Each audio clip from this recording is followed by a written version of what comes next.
যারা তাদের যৌবনকে আল্লাহর ইবাদতে লিপ্ত রেখেছে, ব্যয় করেছে। যৌবনে শয়তান ধোঁকা দেয়। অনেক সময় আছে, দীর্ঘদিন তুমি বেঁচে থাকবে, অন্যায় অপরাধ করতে থাকো। যদি মানুষটা ভালো হয় তাহলে তার সামনে আরো সুন্দর করে ধোঁকা দেয়। আল্লাহ তো ওয়াদা করেছেন, ক্ষমা চাইলে মাফ করে দিবেন, ক্ষমা চাইলে মাফ করে দিবেন। তো মাফের সুযোগ তো তোমার আছে। এইভাবে ধোঁকা দিতে দিতে অবস্থা এমন হয়ে যায়, কোন কোন বান্দা বান্দিতে এমন হয়, অন্যায় নাফরমানি অপরাধের সাগরে ডুবে যায়, আর কোনদিন উঠতে পারে না, আর কোনদিন কিনারায় আসতে পারে না। ঠিক কিনা বলে? আর যদি ভাগ্য ভালো হয়, ভালো সান্নিধ্য পায়, সহবাদ পায়, কোনো ভালো মানুষের সঙ্গ পায়, হয়তোবা তার তওবার সুযোগ হয়ে যায়। তওবা করলে আল্লাহ মাফ করবেন, কিন্তু তওবা নসিব হবে কিনা, তওবার সুযোগ হবে কিনা, এই নিশ্চয়তা তো আমাদের কাছে নাই। আছে? মাগফিরাত দারাদ উমিদ আজ লুতফে তো যাকে খুদ ফরমুদায়ে লা তাকনাতু। আল্লামা শাইখ ফরিদউদ্দিন আত্তার রহমাতুল্লাহি আলাইহি, শেখ ফরিদ নাম শুনছেন না আপনারা? এই হলেন শেখ ফরিদউদ্দিন আত্তার, তার লেখা ফার্সি ভাষায় আল্লাহর দরবারে মুনাজাত করেছেন। মুনাজাত দেখেছেন, বাদশাহ জুরমে মারা দরগুজার, মা গুনাহগারি মতো আমর জেগার, तूने को करी व माबद कर दाई, जुर्मे बेअंदाजा बेहद कर दाई। এইভাবে তিনি ফার্সি ভাষায় লিখেছেন, বাংলা অনুবাদও আছে। মহারাজা ক্ষমা করো মোদেরে, তুমি ক্ষমাকারী ক্ষমাবান্দারে। মাগফিরাত দারাদ উমিদ আজ লুতফে তো যাকে খুদ ফরমুদায়ে লা তাকনাতু। ক্ষমার আশা রাখি তোমার দয়াতে, নৈরাশ না হও বলেছ কোরআনেতে। জোরে বলুন সুবহানাল্লাহ। ভাগ্য ভালো হয় তাহলে তো ফিরে আসতে পারবে, ভাগ্য ভালো না হইলে গুনার সাগরে যে ডুব দিবে, আর ফিরে আসা সম্ভব হবে না। এজন্য শয়তানের ধোঁকায় পড়া যাবে না। যৌবন খুব মূল্যবান সম্পদ। আলা ইয়া লাইতাশ শাবাবা ইয়াউদু, এমন সম্পদ একবার যদি হারিয়ে যায়, দ্বিতীয়বার আর ফিরে আনা সম্ভব হয় না। কি বুড়া বাবাজিরা কি বলেন? আর ফিরে আনা সম্ভব হবে? সম্ভব হবে না। যৌবনের ইবাদত আল্লাহর কাছে খুব পছন্দ। 2 নম্বর। 3 নম্বর, আরাজুলুন কলবুহু মুআল্লাকুন বিল মাসজিদ ইযা খারাজা মিনহু হাত্তা ইয়াউদা ইলাইহি। আলোচনা করেছিলাম, ওই সকল লোক, ওই সকল মুসল্লি মসজিদের সাথে কলবটা লাগানো থাকে, কখন আযান হয় খেয়াল রাখে, ওয়াক্ত মতো মসজিদে চলে যায়, জামাতের সাথে নামাজ আদায় করে, আবার নিজস্ব কাজে বের হয়ে যায়, দুনিয়ার প্রয়োজনে বের হয়ে যায়, কানটা রাখে মসজিদের মাইকের দিকে, কখন জানি আযান হয়ে যায়, আবার আযান হয়ে যায়, মসজিদে চলে আসে। এইভাবে ফজর থেকে যোহর, যোহর থেকে আসর, আসর থেকে মাগরিব, মাগরিব থেকে এশা, এশার পরে ফজর। এইভাবে তার সপ্তাহ চলে যায়, মাস চলে যায়, বছর চলে যায়, চলতে চলতে হায়াত শেষ হয়ে যায়। হায়াত শেষ। এই সকল মানুষকে আল্লাহ আরশের নিচে ছায়া দান করবেন। 4 নম্বর, আরজুলানি তাহাব্বা ফিল্লাহি ইজতামা আলাইহি ওয়া তাফাররাকা আলাইহি। ওই 2 ব্যক্তি যারা একে অপরকে ভালোবাসে আল্লাহর জন্য। কার জন্য?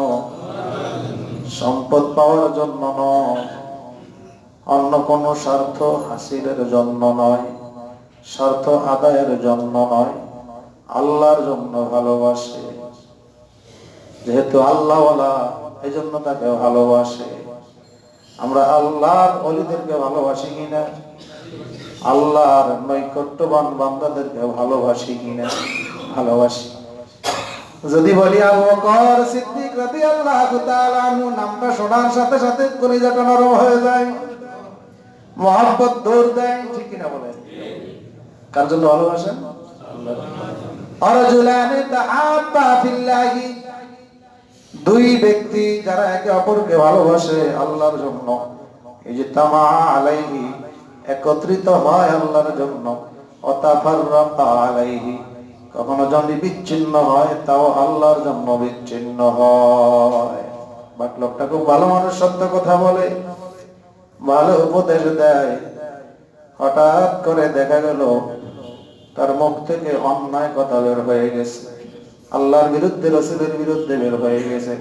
আগে ভালোবাসা ছিল আল্লাহর জন্য, এখন আবার ভালোবাসা ছিন্ন করতে হবে কার জন্য? আল্লাহর জন্য। বুঝে আসছে? ওমর রাদিয়াল্লাহু তাআলা আনহুকে আমরা ভালোবাসি কেন? আবু জাহেলকে মন্দ খারাপ জানি কেন? আল্লাহর জন্য। খাজা মঈনুদ্দিন চিশতি রাহমাতুল্লাহ আলাইহিকে ভালোবাসি কেন? আল্লাহর জন্য। আব্দুল কাদের জিলানী রাহমাতুল্লাহ আলাইহিকে ভালোবাসি কেন? আল্লাহর জন্য। আরেক হাদিসের মধ্যে আমি পড়েছি, যাদেরকে যারা ভালোবাসে আল্লাহর জন্য, দুনিয়ায় যদি কখনো সাক্ষাৎ নাও হয়, কিয়ামতের ময়দানে সাক্ষাৎ হয়ে যাবে। আল্লাহ রাসূলকে আমরা দেখি নাই, ভাগ্য ভালো হলে ঘুমের মধ্যে দেখা যায়, স্বপ্নের জগতে দেখা যায়, মুরাকাবার হালতে দেখা যায়। হযরত জালালউদ্দিন সুয়ুতী রাহমাতুল্লাহ আলাইহি, একজন মুফাসসিরে কোরআন, তাফসীরের জালালাইনের লেখক, তিনি বলেন, আমি সরাসরি মুরাকাবায়ও নয়, স্বপ্নেও নয়, সরাসরি আল্লাহর রাসূলকে দেখেছি ৭২ বার। ইতিহাস খুঁজে দেখা যায় তিনি আল্লাহর নবীর শানে মোট ৭২ খান কিতাব লিখেছিলেন। আল্লাহ রাসূলের জন্য কিছু করলে সেটা আল্লাহ পাক নষ্ট করেন না, সেই কাজে ব্যর্থ করেন না, সেটার বদলা, সেটার পাওনা আল্লাহ দিয়ে দেন। জুনায়েদ বাগদাদী রাহমাতুল্লাহ আলাইহি, নামটা শুনলেই তো পরিচিত পরিচিত মনে হয়, কি বলে? দেখেছি কোনোদিন? না দেখলেও আপন মনে হয়, মনে হয় যেন একেবারে এক বাড়িতে বসবাস করি, কি বলেন? এই ধরনের আপন মনে হয়। জুনায়েদ বাগদাদী রাহমাতুল্লাহ আলাইহি ছিলেন বাগদাদের ইরাকের একজন বিখ্যাত পাহলওয়ান, কুস্তিগীর। ইতিহাস হয়তো অনেকের জানা আছে। বীর বিক্রম ছিলেন। কুস্তির প্রতিযোগিতা হলে সেই প্রতিযোগিতায় তিনি প্রথম স্থান অধিকার করতেন। একবার বাগদাদ শহরে কুস্তির প্রতিযোগিতা আহ্বান করা হলো।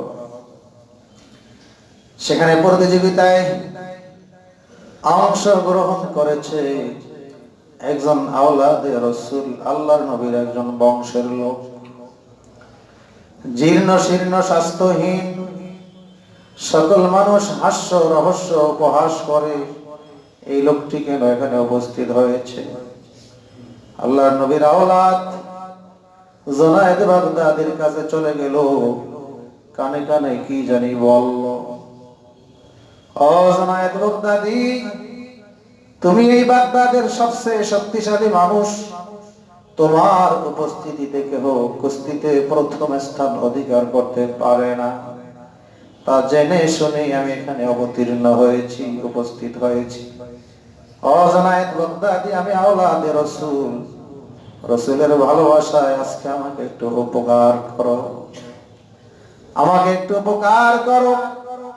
অর্থনৈতিক ভাবে আমি দুর্দশাগ্রস্ত, মানুষের কাছে চাইতেও পারি না, বংশ মর্যাদায় হিট করে, আঘাত লাগে। নবীর বংশের লোকের জন্য যাকাত, ফিতরা, মান্নত, কাফারা, দান সদকা তাও বৈধ নয়।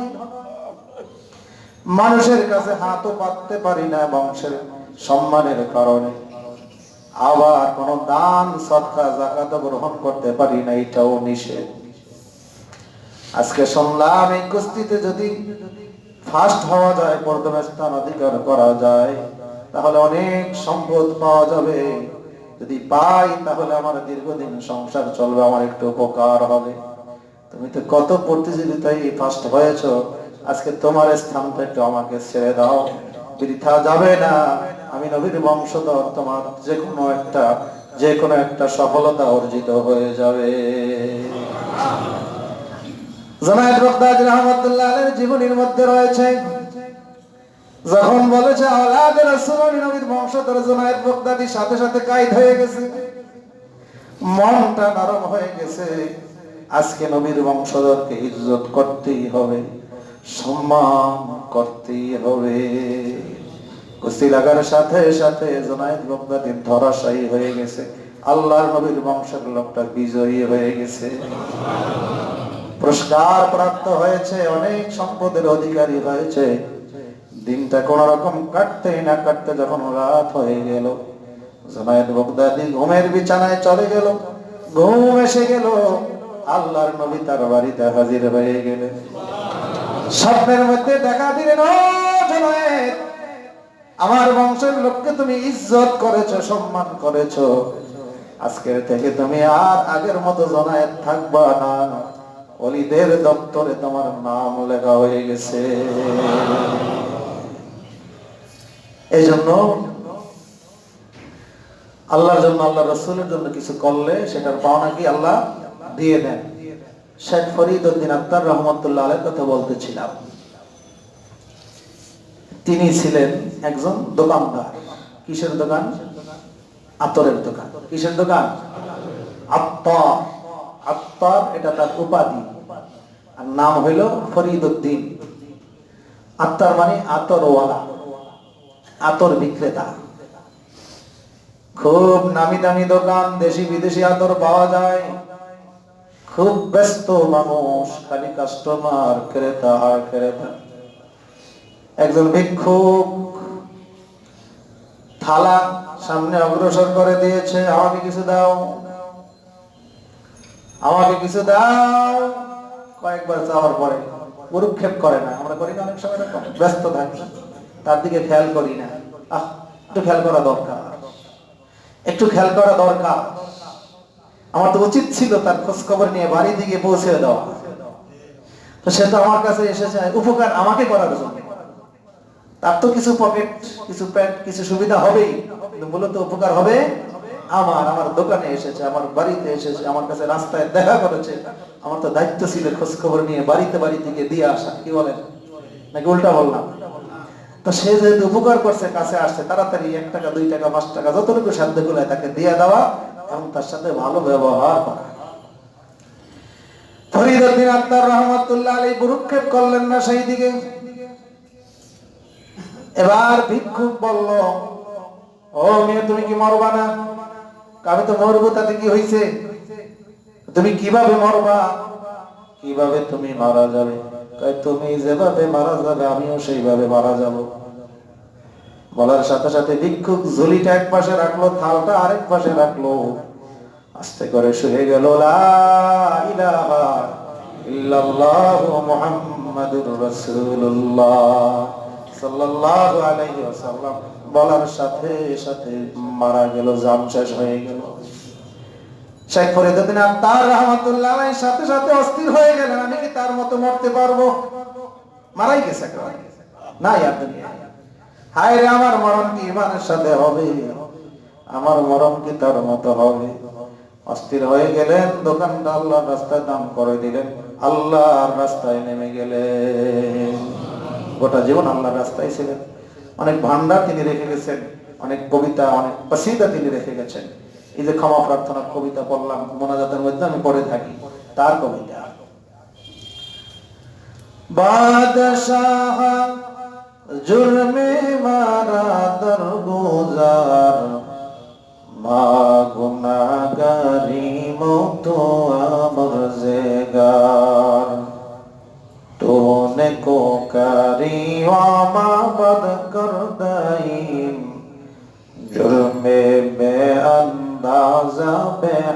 কারদাইম। তাহলে আল্লাহর ওলি যাদেরকে আমরা ভালোবাসি, দুনিয়া দেখা না হইলেও আখিরাতে দেখা হবে।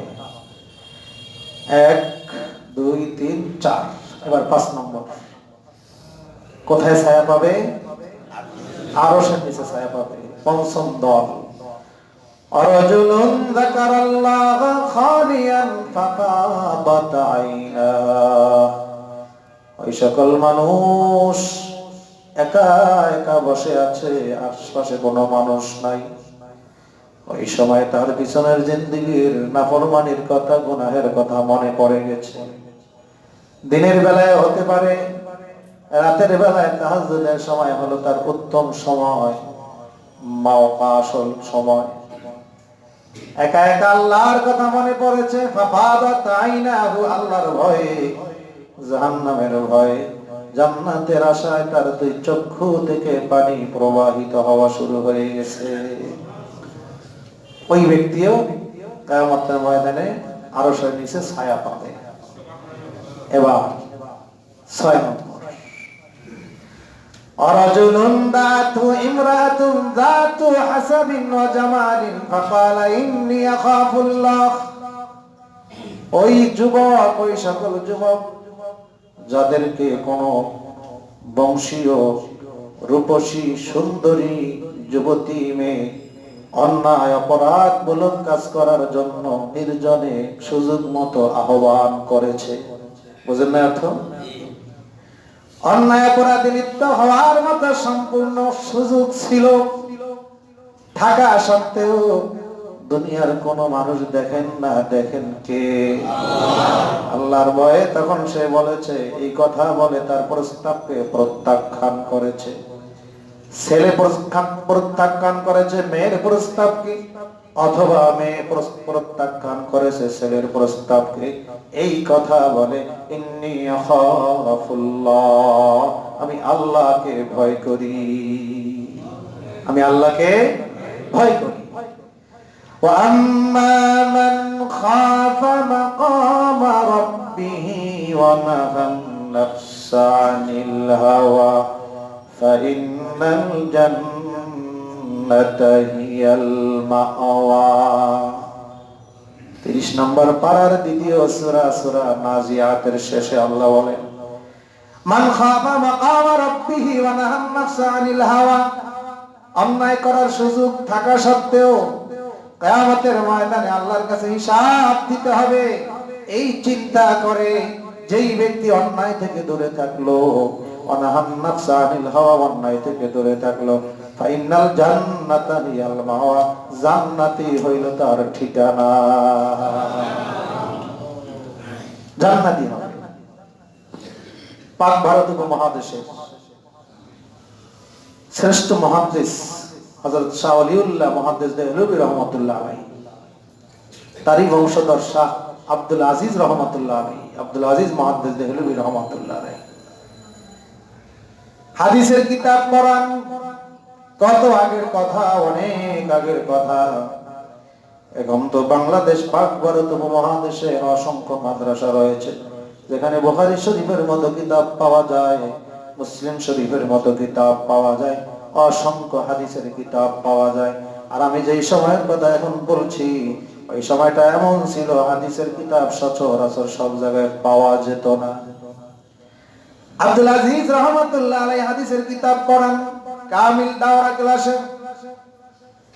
বর্তমানের মতো এত সুযোগ সুবিধা ছিল না, সেই দিন তো বেশি আগের কথা নয়, যেই দিন আবাসিক ব্যবস্থা ছিল না, ছাত্র হস্টেল ছিল না, স্কুল কলেজ মাদ্রাসার কথা তো বলারই অপেক্ষা রাখে না।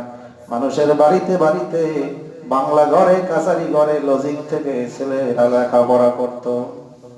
ঠিক না বলেন? বেশি আগের কথা, বেশি আগের কথা। আমি যেটা বলতেছি সেটা অনেক আগের কথা। আব্দুল আজিজ মুহাদ্দিস দেহলভী রহমাতুল্লাহ আলাইহির ছাত্রগণ গ্রামের বিভিন্ন বাড়িতে থাকে, লজিং থাকে, আসা যাওয়া করে, পড়াশোনা করে। 8টা 9টা 10টার সময় ক্লাসে আসে, 3টা 4টা 5টার সময় আবার লজিং বাড়িতে চলে যায়, লজিং বাড়ি খানা খায়। ক্লাসের ফার্স্ট বয়, 1 নম্বর ছাত্র, সামনের সারিতে বসে, সামনের টেবিলে বসে। আজকে এসেছে সকলের শেষে, বসেছে পিছনের সারিতে। বসার সাথে সাথে, ক্লাসে ঢোকার সাথে সাথে, দর্শে ঢোকার সাথে সাথে আব্দুল আজিজ মুহাদ্দিস দেহলভী রহমাতুল্লাহ আলাইহি, যিনি শিক্ষকের আসনে বসে কিতাব পড়াচ্ছেন, হাদিসের দর্স দান করছেন, তিনি হঠাৎ করে কিতাব বন্ধ করে দিলেন আর বললেন, তোমাদের মধ্যে কে এমন আছো এত সুন্দর আতর ব্যবহার করে ক্লাসে প্রবেশ করেছ, দর্শে প্রবেশ করেছ, আতরের ঘ্রাণ এত সুন্দর, আমি আব্দুল আজিজ কোনদিন এমন সুন্দর আতরের ঘ্রাণ কখনো আমার নাকে আসে না। সবার শেষে তো ঢুকছে ফার্স্ট বয়, অনেক পরে ঢুকেছে। টেবিলের সাথে মাথা ঠেকাইয়া কান্না শুরু করে দিয়েছে। হুজুর ডাক দিলেন, সামনে আসো। কান্না করো কেন? হুজুর, আসলে কি আতরের ঘ্রাণ আসে না কোনো দুর্গন্ধ আসে? সেটা আবার কেমন কথা? আসলে তো আতরের ঘ্রাণই আসে, কোনো দুর্গন্ধ আসে না। তুমি আবার এমন প্রশ্ন করলা কেন? হুজুর, এই প্রশ্নের পিছনে অবশ্যই কোনো রহস্য আছে। আসলে সত্যি বলেন, উপহাস করে ঠাট্টা করে ঘ্রাণের কথা বলেন নাকি দুর্গন্ধ আসে? না, আসলে ঘ্রাণ আসে। দুর্গন্ধের কথা কেন বলো? তোমার কাছে জানতে চাই। হুজুর, আমি লজিং বাড়ি থেকে নিয়মিত মাদ্রাসা আসা যাওয়া করি, কিতাব কাঁধে নিয়ে আসা যাওয়া করি, আপনার কাছে, অন্যান্য ওস্তাদগণের কাছে আমি পড়াশোনা করি। আজকে আসার পথে, পথের মধ্য থেকে একটি রূপসী সুন্দরী মেয়ে যে কোনো বাহানা করে তার বাড়িতে আমাকে ঢুকাইয়া নিচ্ছে। মাদ্রাসার পারপাস, যে কোনো বাহানা করে, দানের কথা বলে, সদকার কথা বলে, আমাকে বাড়িতে প্রবেশ করিয়ে নিয়েছে। জনশূন্য বাড়ি, লোকজন কেউ নাই, মেয়েটি একা। আমাকে তার মনের কুপ্রস্তাব, চাহিদা পূরণ করার জন্য প্রস্তাব করেছে। আমি তো আল্লাহকে ভয় করি। আমি তার প্রস্তাব প্রত্যাখ্যান করেছি। আমাকে অনেক গালিগালাজ, গালমন্দ করেছে। তারপরে আমাকে সে বাধ্য করেছে অন্যায় অপরাধে লিপ্ত হওয়ার জন্য। আমি কোনোভাবে তার থেকে আসতে পারি না। তখন আমি তাকে বললাম, ঠিক আছে, যেহেতু ইজ্জত সম্মান রক্ষা করার দরকার, আমি অন্যায় লিপ্ত হই আর না হই, আশপাশের মানুষ জানতে পারলে যে কোনো একটা কুধারণা আমার উপরে করে বসবে, জন্য মান সম্মান নিয়ে কিভাবে আসা যায় চিন্তায় পড়ে গেলাম। আমি বললাম, বোন, ঠিক আছে, আমাকে একটু সুযোগ দাও। টয়লেটের ব্যাগ হয়েছে, বাথরুমে আমার ঢোকা লাগবে, টয়লেটে ঢোকা লাগবে। আচ্ছা ঠিক আছে, টয়লেটে ঢোকো, কোনো আপত্তি নাই। মনে করলাম টয়লেটে ঢুকলে দরজা বন্ধ করে দিব, খেয়াল রাখবো সে যখন চলে যাবে আমি আস্তে করে দরজা খুলে পলায়ন করে চলে আসবো। সেই সুযোগ আমার হলো না। দরজার সামনে দাঁড়িয়ে আছে। ওই মুহূর্তে আমি কি করব? আমার ইজ্জত, সম্মান, ঈমান, আমল রক্ষা করার জন্য টয়লেটের থেকে মল উঠায়া আমার চেহারা শরীরের মধ্যে আমি মেখে দিলাম। চরিত্র তো রক্ষা করতে হবে। এই চরিত্রের দাম তো অনেক। কিয়ামতের ময়দানে ওজনের পাল্লার মধ্যে চরিত্রের ওজন সবচেয়ে বেশি হবে, সবচেয়ে বেশি হবে। আসফালু শাইইন ফিল মিজান, আল্লাহর নবী বলেন, সব জিনিসের চেয়ে বেশি ওজন হবে চরিত্রের, সৎ চরিত্রের। হুজুর, টয়লেটের বাথরুমের দরজা খুলে যখন বের হলাম, মেয়েটি সি সি বলল, আমাকে গালিগালাজ করলো, আমার কাছে বেসলো না। আমি সাথে সাথে বের হয়ে পুকুরে ডুব দিয়ে পায় পরিষ্কার হয়ে কোন রকম আবার পোশাক পরিচ্ছদ পরিবর্তন করে আবার ক্লাসে চলে আসলাম। হয়তো আমার শরীরের কোথাও সেই দুর্গন্ধ মল লেগে আছে, এই জন্য হয়তো আপনি আমাকে দেখে ঠাট্টা উপহাস করছে। শাহ আব্দুল আজিজ রাহমাতুল্লাহ বললেন, না না, আল্লাহ রাব্বুল আলামিন কোরআনুল কারীমের মধ্যে বলেছেন, আম্মা মান খাফা মাকাম রাব্বিহি ওয়া নাহান নাফসা আনিল হাওয়া। আল্লাহর ভয়ে অন্যায় করার সুযোগ থাকা সত্ত্বেও যারা অন্যায় থেকে বিরত থাকবে, জান্নাত হলো তার ঠিকানা। তোমার সেই মল আর মল থাকে নাই, দুর্গন্ধ আর দুর্গন্ধ থাকে নাই, আল্লাহ সেই মলকে জান্নাতি আতরে রূপান্তরিত করেছে। ক্লাস বন্ধ করে বেল ডাবল ওয়ার্নিং দিয়ে ছাত্র সব অফিসের সামনে একত্রিত করলেন। আসাতেজায়ে কেরাম, মাদ্রাসার শিক্ষক বৃন্দ, ছাত্র বৃন্দ সব একত্রিত করলেন। একত্রিত করে সকলের সামনে ঘোষণা করে দিলেন, যদি জান্নাতি মানুষ দেখতে চাও এই ছাত্রের দিকে সকলে নজর করো। যদি জান্নাতি মানুষ দেখতে চাও এই ছাত্রের দিকে সকলে নজর করো। আমার ওস্তাদ রুহানি কবি, চরমনাই মাদ্রাসার মুহাদ্দিস, তিনি এটা বাংলা কবিতায় রূপ দিয়েছেন। ছাত্রদেরকে উপদেশ দিতে গিয়ে তিনি কবিতা লিখেছেন। জমিয়তে তলাবা শুনেছ কি তোমরা সেই বীর তালিবের কাহিনী? তালিব মানে কি? তালিবুল ইলম, ছাত্র। জমিয়তে তলাবা শুনেছ কি তোমরা সেই বীর তালিবের কাহিনী? উদ্যত হয়েছিল লুণ্ঠিতে লজ্জত এক দুঃসাহসী রমণী। অর্থ বোঝেন না? জমিয়তে তোলাবা শুনেছ কি তোমরা সেই বীর তালিবের কাহিনী? উদ্যত হয়েছিল লুণ্ঠিতে লজ্জত এক দুঃসাহসী রমণী। আল্লাহর রহমতে তরিল আপন শরীরে মল মাখিল। আল্লাহর রহমতে তরিল আপন শরীরে মল মাখিল। তাই অনুসরণে সেই কাহিনী, অনুকরণে সেই জীবনী। জমিয়তে তোলাবা শুনেছ কি তোমরা সেই বীর তালিবের কাহিনী? এই যে সন্তানদেরকে এ সকল ঘটনা শোনাইতে হয়, এ সকল ঘটনা সম্বলিত বই পুস্তক পড়াইতে হয়, এ সকল হাদিস পড়াইতে হয়। মানুষ যে কোনো লাভে ভালো কাজও করে, মন্দ কাজও করে। যখন আসল লাভ, পরকালের লাভ জানবে, তখন মন্দ কাজ থেকে তারা ফিরে থাকবে। আল্লাহ আমাদেরকে, আমাদের সন্তানদের চরিত্রকে হেফাজত করেন। এই গেল 6 নম্বর।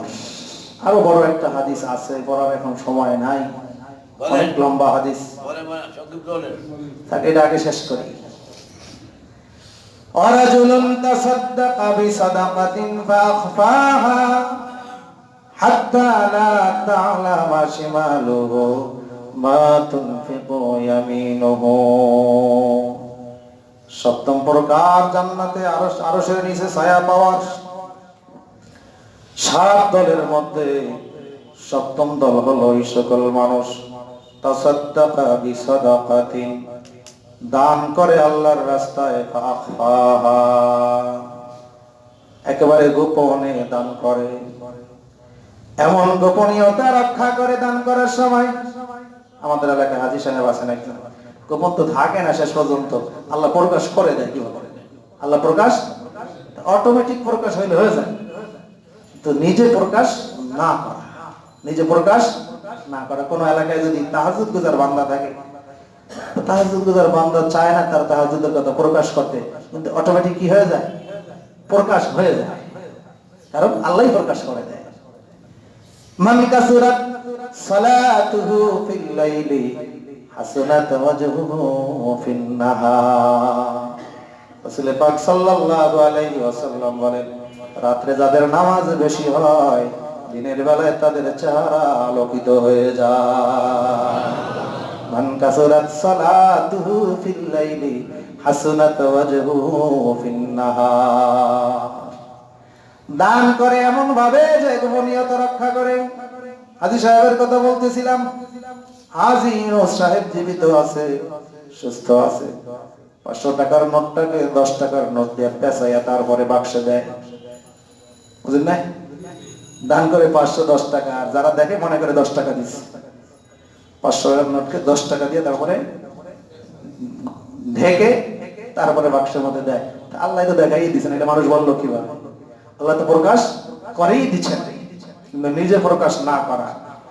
এমন গোপনীয়তা রক্ষা করে, লা তা'লামু শিমালুহু মা তুনফিকু ইয়ামিনুহু, ডান হাতে কি দান করে বাম হাতেও জানে না। এই সকল মানুষকে আল্লাহ আরশের নিচে ছায়া দান করবে। বলবেন হুজুর আমরা তো কত প্রকাশ্যে দান করি, 5,000 10,000 প্রকাশ্যে করি, আমাদের কি অবস্থা হবে? ইখলাস যদি থাকে, নেক নিয়ত থাকে, আল্লাহর উদ্দেশ্য হইলে সব দান আল্লাহ কবুল করবেন। দলিল সূরা বাকারার মধ্যে আছে 3 পারায়। আয়াতের শানে নজুল আগে বলেন সকল মানুষের মধ্যে ভালো মানুষ হইলেন আল্লাহর নবী এবং রাসূলগণ। নবী রাসূলগণের মধ্যে শ্রেষ্ঠ হইলেন কে? সাইয়্যিদুল কাউনাইন খাতমুল মুরসালিন। এটা শেখ ফরিদের লেখা। সাইয়্যিদুল কাউনাইন খাতমুল মুরসালিন আখির আমদ বাওয়াদ ফখরুল আউয়ালিন আকে আমদ নফালক মেরাজ ও আম্বিয়া ও আউলিয়া মুহতাজ ও। সবচেয়ে ভালো মানুষ হইলেন নবী রাসূলগণ, তাদের মধ্যে শ্রেষ্ঠ হলেন আমাদের নবী মুহাম্মদুর রাসূলুল্লাহ সাল্লাল্লাহু আলাইহি ওয়াসাল্লাম। আর নবীদের পরে, নবী রাসূলদের পরে খায়রুন নাসি বাদাল আম্বিয়াই, নবী রাসূলদের পরে সবচেয়ে ভালো মানুষ কে? সাহাবারা। আবু বকর সিদ্দিক রাদিয়াল্লাহু তাআলা। একজনে গোল্ডেন এপলাস পাস করছে, অন্য যারা বলছেন তারাও নাম্বার কম পাইবেন না, কিন্তু সঠিক উত্তরটা হয়েছে খায়রুন নাসি বাদাল আম্বিয়াই আবু বকর। গোটা পৃথিবীর উলামায়ে কেরাম একমত, নবী রাসূলদের পরে 1 নম্বরে স্থান হইল হযরত আবু বকর সিদ্দিক রাদিয়াল্লাহু তাআলা আনহুর স্থান। একদিন আল্লাহর নবী বললেন, আজকে আল্লাহর রাস্তায় দান করেছে এমন কে আছে? আবু বকর কে আনা ইয়া রাসূলুল্লাহ, আমি। জানাজায় শরীক হয়েছে কে আছে? আনা ইয়া রাসূলুল্লাহ, আমি। এইভাবে আমলের হাজিরা নিতে থাকলেন। যতবার আল্লাহর নবী বললেন ততবার দেখা গেল আনা ইয়া রাসূলুল্লাহ, আবু বকর বলেন আমি। আল্লাহর নবী বলেন এতগুলো আমল যার মধ্যে একত্রিত হয় সে অবশ্যই জান্নাতি মানুষ। আবু বকর রাদিয়াল্লাহু তাআলা আনহু দানের মধ্যে 1 নম্বর ছিলেন। সম্পদ কম ছিল, কিন্তু সর্বশেষে তিনি ফার্স্ট হইতেন। একটা ইতিহাস জানা আছে না আপনাদের? আলেমদের মুখে শুনছেন না? তিনি এবার দান করবেন। কোন দানটা, কোন সময়ের দানটা আল্লাহ কবুল করে? রাত্রে অন্ধকারে দান করলেন, কেউ যাতে না দেখে আল্লাহ ছাড়া। 10,000 দিনার অথবা 10,000 দিরহাম। দিনের আলোতে দান করলেন 10,000 দিরহাম, গোপনে দান করলেন 10,000 দিরহাম, আবার লোকালয়ে মানুষের সামনে দান করলেন 10,000 দিরহাম। যে কোনো একটা অবশ্যই আল্লাহ কবুল করবেন, এই তার আস্থা বিশ্বাস। আবু বকর রাদিয়াল্লাহু তাআলা আনহুর এই আমলে খুশি হয়ে আল্লাহ কোরআনে আয়াত নাযিল করে দিলেন, যে আয়াত কিয়ামত পর্যন্ত কোরআনের পাতায় থাকবে। আল্লাযীনা ইউনফিকুনা আমওয়ালাহুম বিল-লাইলি ওয়ান-নাহারি সিররাও ওয়া আলানিয়াতান। যারা দান করে রাতে, যারা দান করে দিনে, যারা দান করে প্রকাশ্যে, যারা দান করে গোপনে, ফালাহুম আজরুহুম ইনদা রাব্বিহিম। ইখলাসের সাথে আল্লাহকে রাজি খুশি করার জন্য দান করলে তাদের প্রতিদান তাদের রব আল্লাহ রাব্বুল আলামিনের নিকটে জমা আছে। আলা খাউফুন আলাইহিম ওয়ালা হুম ইয়াহজানুন। তাদের অনেক পুরস্কার আছে, তার মধ্যে বড় পুরস্কার হইল যেই দিন সকলে চিন্তিত হবে, ওই দানশীলরা ওই দিন চিন্তিত হবে না। কিসের চিন্তা থাকবে? জান্নাত না জাহান্নাম। ডান হাতে আমল নামা আসে না বাম হাতে আমল নামা আসে, এই ভয়ে যারা থাকবে, এই চিন্তায় যারা থাকবে, আল্লাহকে রাজি খুশি করার জন্য আল্লাহর রাস্তায় দান করলে ওই সময় তাদের চিন্তাও হবে না, পেরেশানিও হবে না, টেনশনও হবে না, ভয়ও থাকবে না, তারা জান্নাতি মানুষ হয়ে যাবে। প্রকাশ্যে দিলেও দেওয়া যাবে, কিন্তু এই হাদিসের মধ্যে গোপনীয়তা রক্ষা করার জন্য আলাদা ফজিলত মর্যাদা বলা হয়েছে। শেষ করে দেবো এই প্রসঙ্গে আরেকখানা হাদিস বলছে যে বলা দরকার, শুরু করে দিই, আজকে শেষ করা সম্ভব হবে না, শুরু করি, কষ্ট হয় আপনাদের? 420 পৃষ্ঠায়। عن ابن عمر رضي الله تعالى عنه عن النبي صلى الله عليه وسلم قال بينما ثلاثة نفر يتماشون أخذهم المطر فمالوا إلى غار في الجبل। সরাসরি হাদিস থেকে আপনারা শুনতেছেন, ভুল হওয়ার সম্ভাবনা নাই। আব্দুল্লাহ ইবনে ওমর রাদিয়াল্লাহু তাআলা আনহু বলেন, ওমর রাদিয়াল্লাহু তাআলা আনহুর ছেলে আব্দুল্লাহ ইবনে ওমর বড় মুহাদ্দিস, বড় মুফতি, বড় মুফাসসির। আব্দুল্লাহ ইবনে ওমর রাদিয়াল্লাহু তাআলা আনহু বলেন, নবী করিম সাল্লাল্লাহু আলাইহি ওয়াসাল্লাম বলেছেন, বাইনামা সালাসাতু নাফারিন ইয়াতামাশাউনা, একদিন তিন ব্যক্তি কোন প্রয়োজনে রাস্তায় হাঁটতেছিল, আগাজাহুমুল মাতার, হঠাৎ করে হাত ডাক দিয়ে বৃষ্টি শুরু হয়ে গেল, প্রচন্ড বৃষ্টি, আশপাশে বাড়ি ঘর নাই, তারা কোথায় আশ্রয় নেবে? ফামালু ইলা গারিন ফিল জাবাল, বড় একটা পাহাড় দেখা গেল, সেই পাহাড়ের গুহার মধ্যে তারা তিনজন ঢুকে গেল। কোথায় ঢুকে গেল? পাহাড়ের গুহার মধ্যে। কয়জন? ফানহাত্তাত আলা ফামি গারিহিম সাখরাতুম মিনাল জাবাল, প্রচন্ড বাতাস, প্রচন্ড বৃষ্টি, উপর থেকে একটি পাথর, বড় পাথর গড়িয়ে গড়িয়ে আসতে আসতে ওই গুহার মুখকে আটকিয়ে দিল। এত বড় পাথর মাথা দিয়ে ঠেলা দিলে সরবে না, বাহির থেকে কোনো সাহায্য ছাড়া সরবে না। কিন্তু তারা তো ভিতরে, বাহিরের মানুষ তো জানে না ভিতরে মানুষ আছে, চিৎকার দিলে শুনবে না, বাহিরে জানানোর কোনো সুযোগ সুবিধাও নাই। বলবেন যে হুজুর সাথে তো মোবাইল ছিল, ফোন করলেই তো পারত। মোবাইল ছিল তখন? মোবাইলও ছিল না, আর থাকলেও তো নেটওয়ার্ক সেখানে থাকার কথা না। কি বলে? মোবাইলও ছিল না, নেটওয়ার্কও সেখানে থাকার কথা না। কোন মানুষকে যদিও জানানো সম্ভব না হয়, জানেন কে? বিপদের সময় আল্লাহ যদি আপন হয়ে যান, তাহলে সব সহজ হয়ে যায়। কোন মানুষ দেখে না, আল্লাহ দেখে। কোন মানুষ জানে না, আল্লাহ জানে। কোন মানুষ সাহায্য করতে পারে না, আল্লাহ সাহায্য করতে পারে। আসলে তোরে ধরাতে কেহ না আপন, আপন বলে যাহা দেখো সকলই স্বপন, কিন্তু একজন আপনজন শুধু একজনই আপন।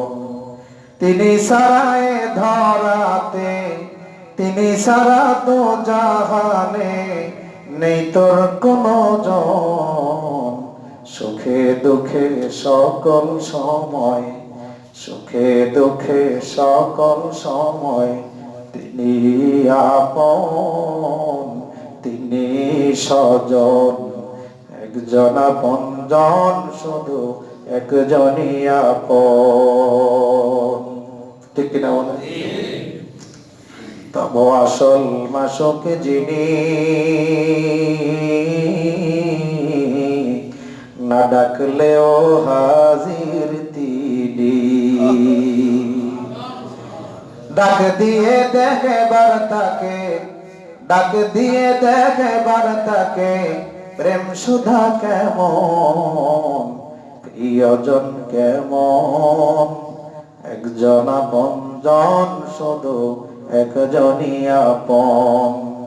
আসলে তোরে ধরাতে, আসলে তোরে ধরাতে কেহ না আপন, আপন বলে যাহা দেখো সকলই স্বপন, কিন্তু একজন আপনজন শুধু একজনই আপন।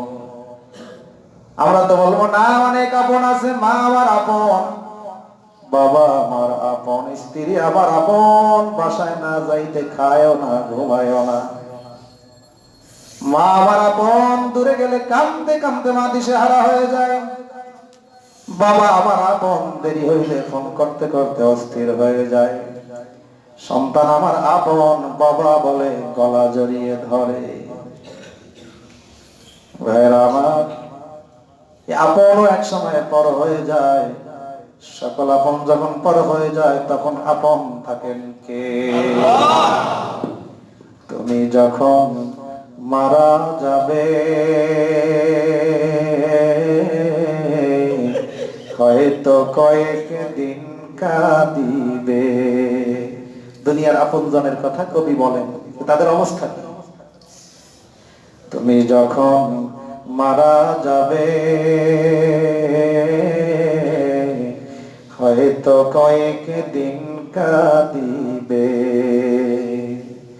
তারপর সবে ভুলে যাবে। একদিন, 2 দিন, 5 দিন, 10 দিন, 1 বছর, 2 বছর, 5 বছর, 10 বছর, 20 বছর হলে তো কোনো কথাই নাই। মনে থাকে? আর মনে থাকে না। 50 বছর গেলে, 100 বছর গেলে আমি যে ছিলাম আমি নাই হয়ে যাই, নাথিং হয়ে যায়। আমি তো, আমার কথা কেউ জানেই না। আরো যদি সময় পার হয় তাহলে কোনো কথাই নাই। তুমি যখন মারা যাবে হয়তো কয়েক দিন কাঁদিবে, তারপর সবে ভুলে যাবে, তারপর সবে ভুলে যাবে। কি হবে তখন?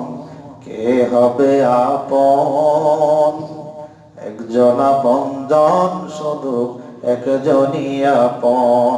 বলুন, একজন আপনজন শুধু একজনই আপন, একজন আপনজন শুধু একজনই আপন। আসলে তোরে ধরাতে, আসলে তোরে ধরাতে কেহ না আপন। আপন বলে যা দেখো সকলই স্বপন, কিন্তু একজন আপনজন শুধু একজনই আপন। পাহাড়ের মুখ আটকিয়ে গেল। ফাআতবাকাত আলাইহিম ফাকালা বাদুহুম লিবাদিন উনজুরু আমালান আমিলতুমুহা লিল্লাহি সালিহাতান। একজন আরেকজনকে জড়িয়ে ধরলো আর কান্নায় মুখে বলতে থাকলো, আজকে এই পাহাড়ের গুহার মধ্যে আমাদের জ্যান্ত কবর হয়ে যাবে। মাও জানবে না, বাবাও জানবে না, স্ত্রীও জানবে না, ছেলে মেয়ে কেউ জানবে না আমরা কোথায় গিয়েছিলাম। আজকে আমাদের জীবিত কবর হয়ে যাবে, জ্যান্ত দাফন হয়ে যাবে। একজন আরেকজনকে বলতে থাকলো, বন্ধু জীবনে যদি কোনো ভালো আমল করে থাকো আল্লাহর জন্য, সেই আমলের দোহাই দিয়ে, সেই আমলের ওসিলা দিয়ে আল্লাহর কাছে মুক্তির জন্য দোয়া করতে থাকো। কোরআনুল কারীমের মধ্যে আল্লাহ রাব্বুল আলামিন বলেন, মান আমিলা সালিহাম মিন যাকারিন আও উনসা ওয়া হুয়া মুমিনুন ফালানুহইয়ান্নাহু হায়াতান তাইয়্যিবা। কোন নারী পুরুষ যদি মান আমিলা সালিহাম মিন যাকারিন আও উনসা ওয়া হুয়া মুমিন, ঈমান থাকা অবস্থায় কোন নারী পুরুষ যদি ভালো কাজ করে, ভালো আমল করে, ফালানুহইয়ান্নাহু হায়াতান তাইয়্যিবা, আমি আল্লাহ তাদেরকে হায়াতান তাইয়্যিবা, সম্মানের হায়াত দান করি। পবিত্র জীবন যাপন, পবিত্র হায়াত তাদেরকে দান করি। সেটার প্রমাণ এই হাদিসের মধ্যে আসছে। বেশি সামনে আগাবো না, যেহেতু 9:45 হয়ে গেছে। ফাকালা বা'দুহুম লিবা'দিন, একজন আরেকজনকে জড়িয়ে ধরে বলল, উনজুরু আমালান আমিলতুমুহা লিল্লাহি সালিহাতান, একমাত্র আল্লাহকে রাজি খুশি করার জন্য যদি কোনো আমল করে থাকি আমরা, চলো সে আমলের ওসিলা দিয়ে আল্লাহর কাছে দোয়া করি। ফাদউল্লাহ বিহা লাআল্লাহু ইউফাররিজুহা, যাতে করে আল্লাহ আমাদেরকে মুক্তির ব্যবস্থা করে দেন, যাতে করে গুহার মুখ থেকে পাথর সরানোর ব্যবস্থা করে দেন। ফাকাল আহাদুহুম আল্লাহুম্মা ইন্নাহু কানা লি ওয়ালাদানি শাইখানি কাবীরানি ওয়ালিয়াসি আসবিয়াতুন সিগার। একজনে বলল, হে আল্লাহ, আমার পিতা মাতা বৃদ্ধ হয়ে গেছিল, তারা বার্ধক্য উপনীত হয়ে গেছিল। আমার ছোট্ট ছোট্ট অনেক সন্তান ছিল, উপার্জনের মাধ্যম ছিল আমার বকরির পাল, ছাগলের পাল। সকালবেলা বকরির পাল নিয়ে অনেক দূরে চলে যেতাম তাদের খাবার জোগাড় করার জন্য। মাঠে ময়দানে ছড়িয়ে পড়তাম। ফাইজা রুহতু আলাইহিম, বিকালবেলা বাড়িতে এসে বকরির ওলান থেকে, স্তন থেকে দুধ দহন করতাম। ফাহালাতু বাদাতু বিওয়ালিদাইয়া আসবিহিমা ক্বাবলা ওয়ালাদি, দুধ দহন করার পরে পাত্র নিয়ে মা বাবার সামনে হাজির হয়ে যেতাম।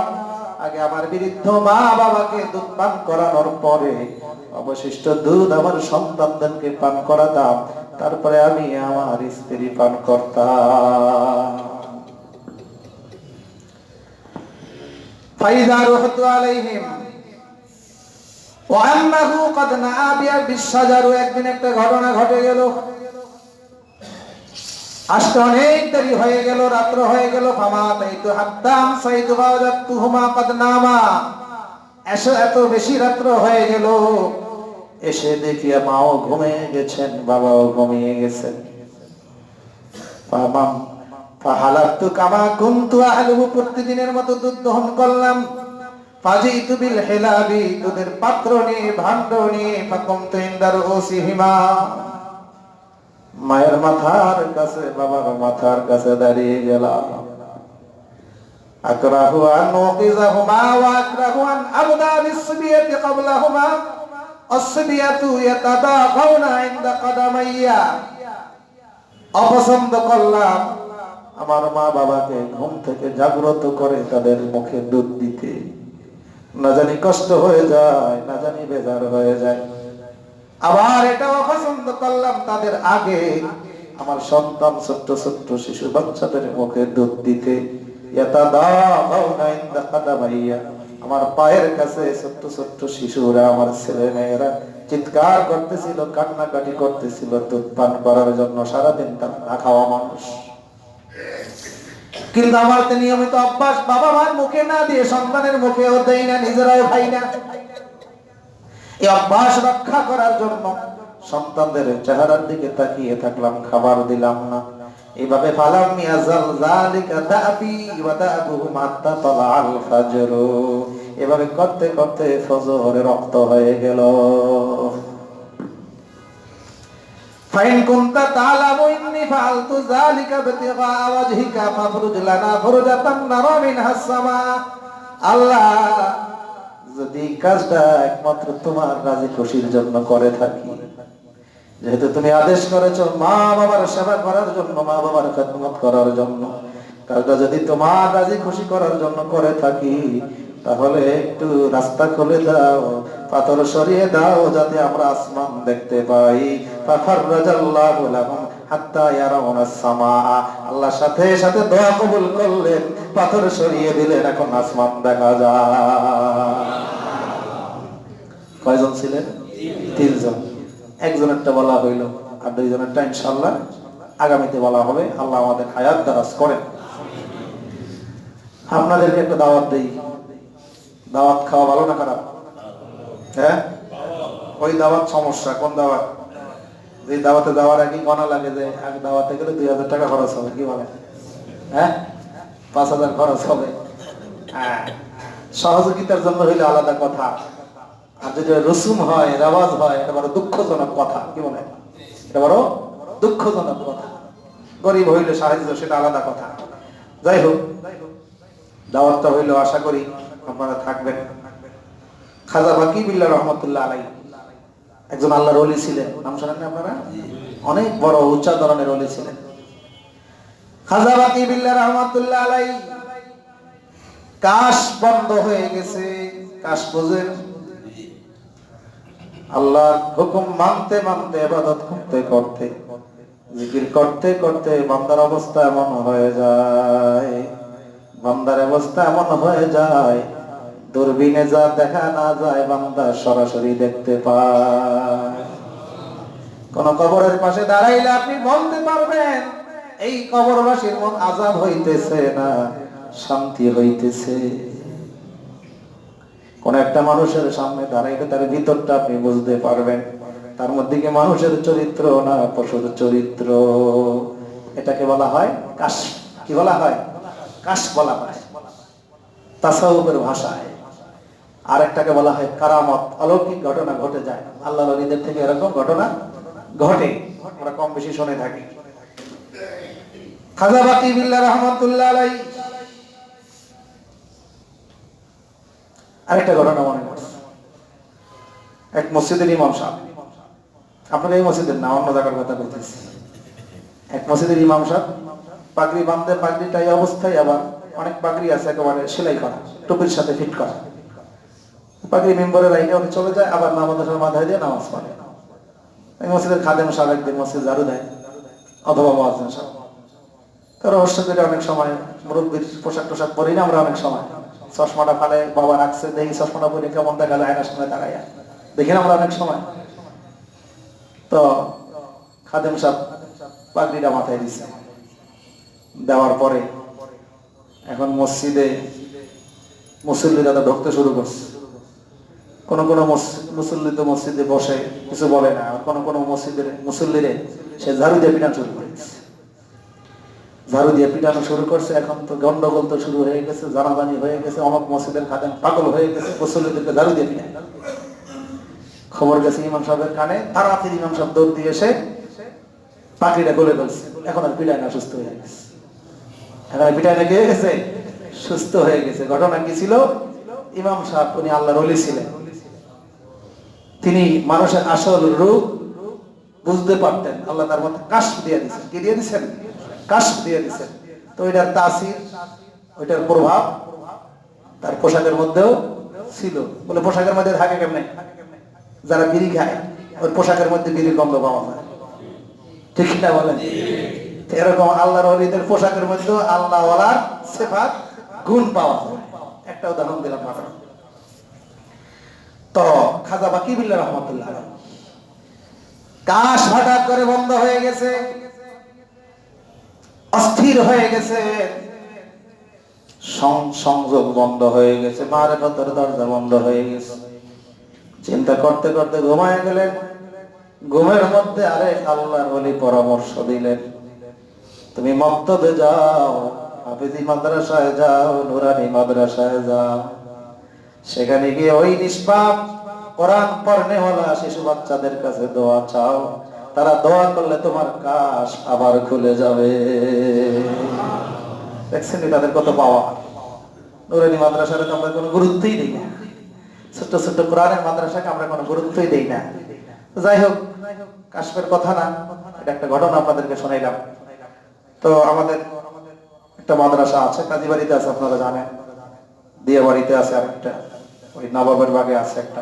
নবাবের মাদ্রাসায় কালকে ছাত্রদের একটা সবক, নাজেরা থেকে হাফেজি সবক নেবে এবং বিগত পরীক্ষায় যারা কৃতকার্য হয়েছে তাদেরকে পুরস্কার দেওয়া হবে। আমার মনে চাইলো যেহেতু আগামী দিন আপনাদেরকে একটু দাওয়াত দিতে, সবের নিয়তে, দোয়ার নিয়তে যাওয়া যায় না?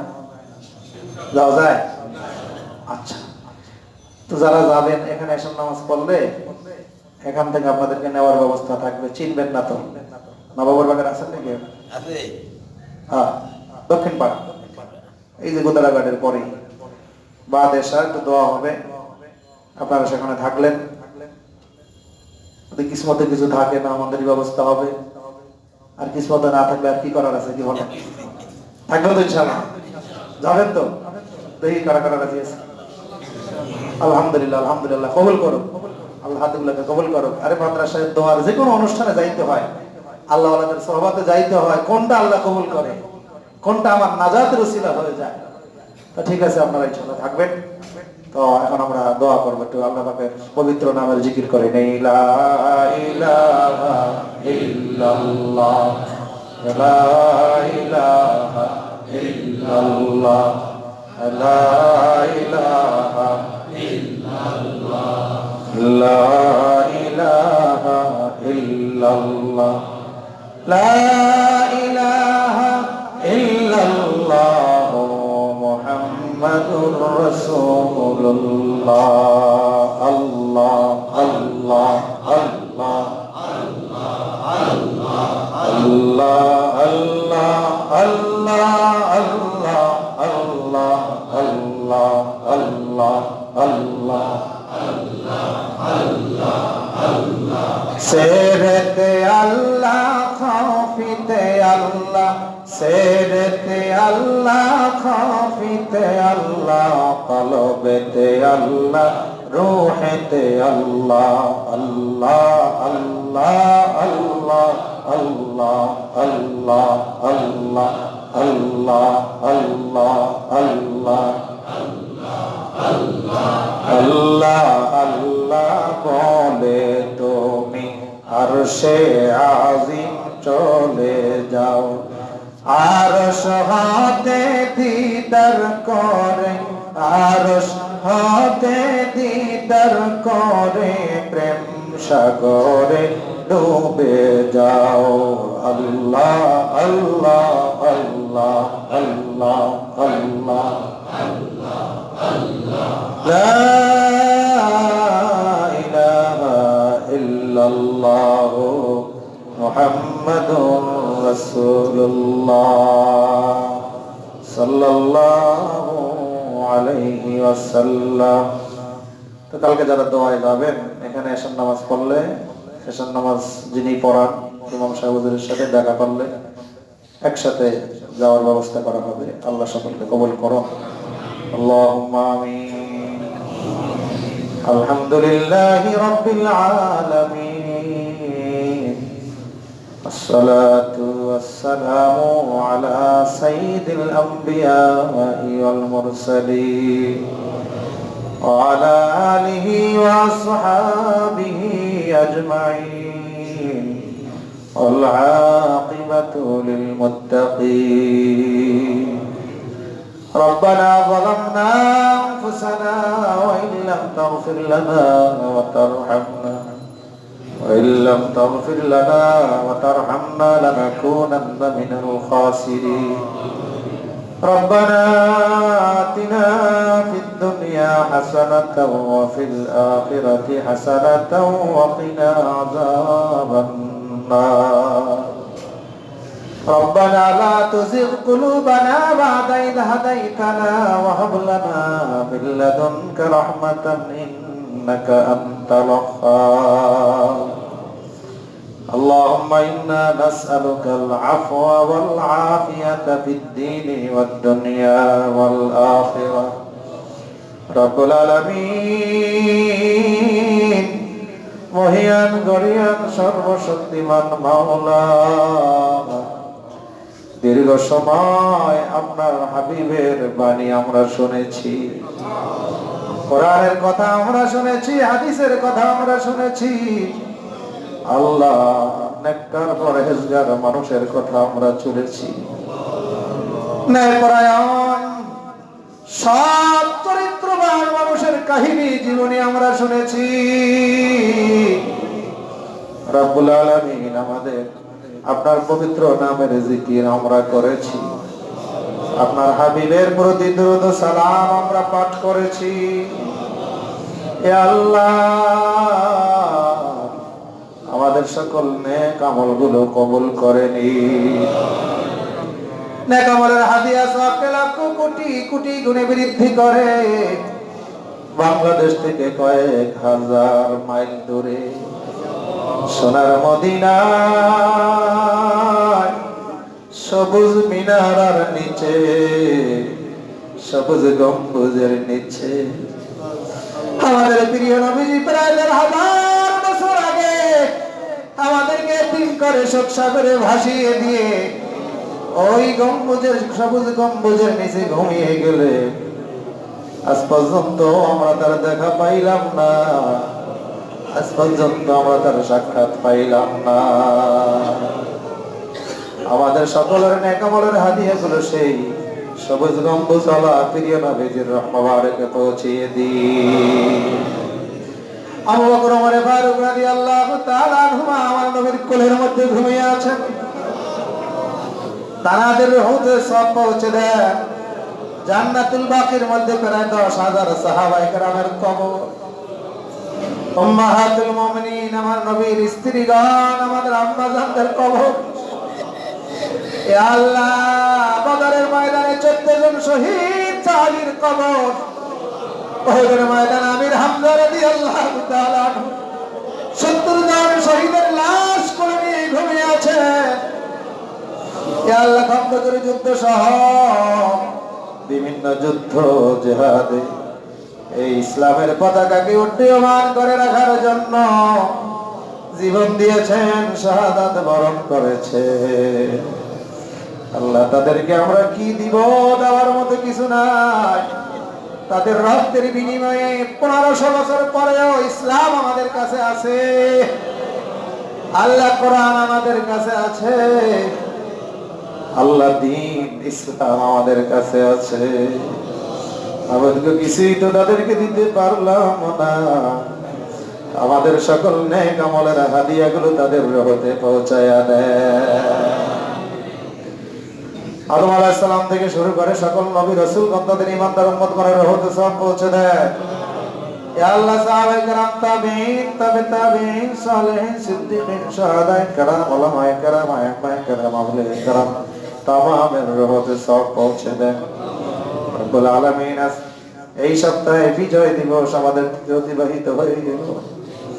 ইয়া আল্লাহ, জুলুম, নির্যাতন, শোষণ, নিপীড়ন থেকে এই দেশকে মুক্ত করার জন্য লক্ষ লক্ষ মুক্তিযোদ্ধাগণ বুকের তাজা রক্ত ঢেলে শহীদ হয়ে গেছে। হাজার হাজার নিষ্পাপ, নিরপরাধ, অবলা, সরল সহজ মনা আমার মা বোনরা ইজ্জত দিয়েছে। ইয়া আল্লাহ, জালিম শাহীরা পাক হানাদার বাহিনী তাদের ইজ্জতকে নষ্ট করেছে, কুলুণ্ঠিত করেছে। বিনিময়ে তো তাদেরকে আমরা কিছুই দিতে পারি না। যারা ঈমানদার ছিলেন আমাদেরকে তাদের কবরগুলোকে জান্নাতুল ফেরদাউস বানায়া দেয়। যে মহান উদ্দেশ্যে তারা বিজয়ের পতাকা ছিনিয়ে এনেছেন, বিজয়ের মালা আমাদেরকে উপহার দিয়ে গেছেন, আল্লাহ সেই মহান উদ্দেশ্য সফল করার তৌফিক আমাদেরকে দিয়ে দেয়। ইসলামের স্বার্থ, মুসলমানের স্বার্থ, ন্যায় বিচার, সাম্য, মানবিক মর্যাদা বাংলাদেশের গোটা মাটিতে আপনি প্রতিষ্ঠিত করে দেন রব্বুল আলামিন। সকলের শেষে আপনার কাছে ফরিয়াদ, আমরা অনেক মা হারা এতিম সন্তান এখানে রয়েছি, বাবা হারা এতিম সন্তান রয়েছি। আপনার হাবিব বলেছেন, মা বাবার চেহারার দিকে তাকাইলে, রহমতের দয়ার নজরে তাকাইলে সাথে সাথে কবুল হজের সওয়াব পাওয়া যায়। আল্লাহ, সেই হজের সওয়াব অর্জন করার মতো সৌভাগ্য আমাদের অনেকের নাই। মাকে হারাইলাম, বাবাকে হারাইলাম, তাদের মতো তো আপন আর কাউকে পাওয়া যায়। মাকে কবরে কষ্ট দিয়ে না, বাবাকে আসামি বানাইয়া না। কোন গুনাহের কারণে যদি মা বাবা আসামি হয়ে থাকে, আমরা তাদের সন্তান আজকে তোমার পবিত্র ঘরে এসে চোখের পানি ছেড়ে দিয়ে তাদের জন্য আমরা সুপারিশ করি, তাদের জন্য আমরা ওকালতি করি। আমাদের মা বাবাকে আসামি বানাইও না। আল্লাহ, তোমার শিক্ষা দেওয়া দোয়ার মাধ্যমে আমরা তাদের পক্ষে সুপারিশ জানাই। রব্বির হামহুমা কামা রাব্বায়ানি সগীরা। আল্লাহ আমাদের যাদের মা বাবা জীবিত আছে আল্লাহ বেশি বেশি খেদমত করার তৌফিক আমাদেরকে দিয়ে দেন। আল্লাহ মা বাবার নাফরমান সন্তান না হয়, আমরা যেন তাদের অনুগত সন্তান হয়ে যাই। আল্লাহ মা বাবার খেদমত করার মতো আর্থিক সচ্ছলতা আমাদেরকে দিয়ে দাও, তারা যেন কোনো কষ্ট না পায়। আল্লাহ মেহেরবানি করে সেই শক্তি আমাদেরকে দিয়ে দাও। দাদা দাদি, নানা নানি, মামা মামি, খালু খালা, চাচা চাচি, বাবা বাবু, শ্বশুর শাশুড়ি, ভাই বোন, আত্মীয় স্বজন, পাড়া প্রতিবেশী, বন্ধু বান্ধব, স্ত্রী পুত্র ছেলে মেয়ে, ওস্তাদ ছাত্র ছাত্র ভাই, সহপাঠী সহকর্মী, কলিগ, পরিচিত অপরিচিত কত মুসলমান দুনিয়া থেকে বিদায় হয়ে গেছে।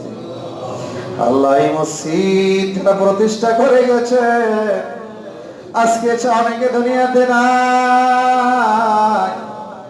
আল্লাহ মসজিদ কমিটি যারা মরহুম হয়ে গেছে, মুসল্লি ভাইদের মধ্যে যারা মারা গেছে, এক কাতারে দাঁড়িয়ে কত নামাজ আদায় করেছি, আজকে তারা অন্ধকার কবরে, আমরা মসজিদে এখনো নামাজ পড়ি। আল্লাহ তাদেরকে মাফ করে দেন। আবার কখন জানি আমাদের কবর রচনা হয়ে যায়, কি নিয়ে অন্ধকার কবরে যাব, কিছুই তো জোগাড় করতে পারি না। আমাদের কবরের সম্বল জোগাড় করার তৌফিক দিয়ে দেয়। কি উপায় হবে আমার মরণে, কি উপায় হবে আমার মরণে, কেমনে থাকব ওই অন্ধকার কবরে, কেমনে থাকব ওই অন্ধকার কবরে। ইয়া আল্লাহ সেই কবরের জন্য বেশি বেশি সম্বল জোগাড় করার তৌফিক আমাদেরকে দিয়ে দাও রব্বুল আলামিন। বর্তমান পরিবেশ বড় বেহায়াপনার পরিবেশ, নির্লজ্জ পরিবেশ, ঈমান আমল চরিত্রকে রক্ষা করা বড় কঠিন হয়ে গেছে। আল্লাহ আপনি যদি আমাদেরকে রক্ষা না করেন, আমাদের ছেলে মেয়েদেরকে রক্ষা না করেন, বাঁচার কোনো উপায় নাই। মেহেরবানি করে আমাদেরকে রক্ষা করে। কখনো তোমাকে যদি ভুলি, হেদায়েতের আলো জেলে নিয় কাছে তুলি, ঠাই দিও প্রিয়তম, ঠাই দিও প্রিয়তম, অগমহিয়া তুমি রহমান, তুমি মেহেরবান। অন্ধ গাহে না শুধু তোমারই গুণগান। ইয়া আল্লাহ আপনার রহমতের করে আমাদেরকে আশ্রয় দিয়ে দেন। ইয়া আল্লাহ কুদরতি ভাবে আমাদেরকে সাহায্য করেন। আল্লাহ আমাদের ছেলে মেয়েদের চরিত্রকে ভালো করেন। রব্বানা হাব লানা মিন আজওয়াজিনা ওয়া যুররিয়াতিনা কুররাতা আয়ুনি ওয়াজআলনা লিল মুত্তাকিনা ইমামা। রব্বি জালনি মুকিমাস সালাতি ওয়া মিন যুররিয়াতি রব্বানা ওয়া তাকাব্বাল দুআ। সুবহানা রাব্বিকা রাব্বিল ইজ্জাতি আম্মা ইয়াসিফুন ওয়া সালামুন আলাল মুরসালিন আলহামদুলিল্লাহি রাব্বিল আলামিন। ওয়া আলাইকুম আসসালাম ওয়া রাহমাতুল্লাহি ওয়া বারাকাতুহু।